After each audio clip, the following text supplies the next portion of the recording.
ఆంధ్రప్రదేశ్ రాజకీయ చరిత్రలో ప్రముఖ స్థానంతో పాటు యావత్ కాంగ్రెస్ పార్టీలో మహోన్నతమైన నాయకుడిగా ఎదిగినటువంటి గౌరవనీయులు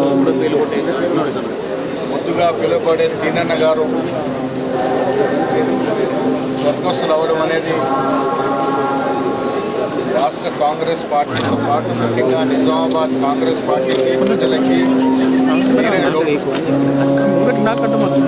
శ్రీనివాస్ గారితో నాకు 40 ఏళ్ళ అనుబంధం. విద్యార్థి దశలో ఉన్నప్పుడు ఎన్ఎస్వే జిల్లా అధ్యక్షుడిగా పదవి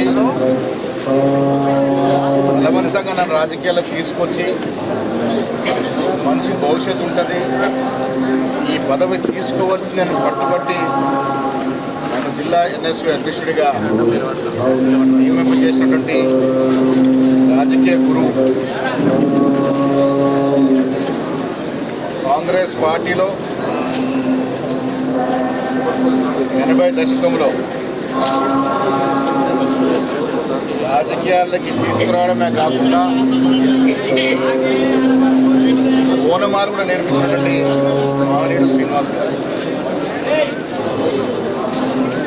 రాజకీయంగా ఎన్నో ఎదురుట్లు ఎదుర్కొని చిన్న స్థాయి నుండి 2 మార్లు పిసిసి అధ్యక్షుడి స్థాయికి మంత్రి పదవి స్థాయికి ఎదగడం అనేది ఆషామాషి విషయం కాదు.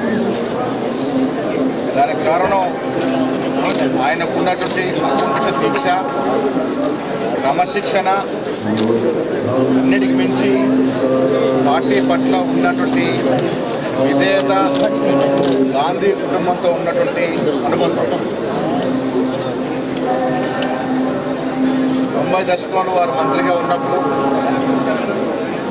తర్వాత పిసిసి అధ్యక్షుడు అయినప్పుడు యావత్ జిల్లా ప్రజలంతా కూడా భవిష్యత్తు ముఖ్యమంత్రిగా కళ్ళుకన్నటువంటి సందర్భం.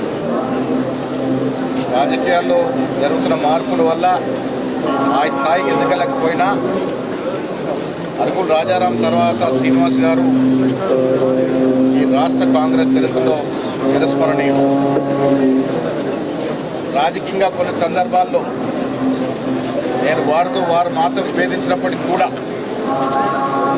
ఎప్పుడు ఆయన తారసపడ్డా నేను తల వంచి గౌరవంతో ఆయన్ని పలకరించేవాళ్ళం. ఆయన కూడా ఎప్పుడు పలకరించినా రాజకీయాలు పక్కన పెట్టి పిల్లలు ఎలా ఉన్నారు, పిల్లలు ఏం చదువుతున్నారని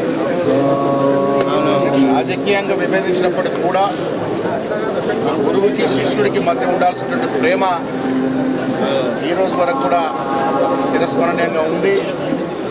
ఆయన మధ్య లేకపోయినా ఆయన ఆశీస్సులు మా అందరికి కూడా ఉంటాయని ఆశిస్తూ వారికి భగవంతుడు ప్రశాంతి కలగజేయాలి, కుటుంబానికి ఆశీస్సులు కలగజేయాలి.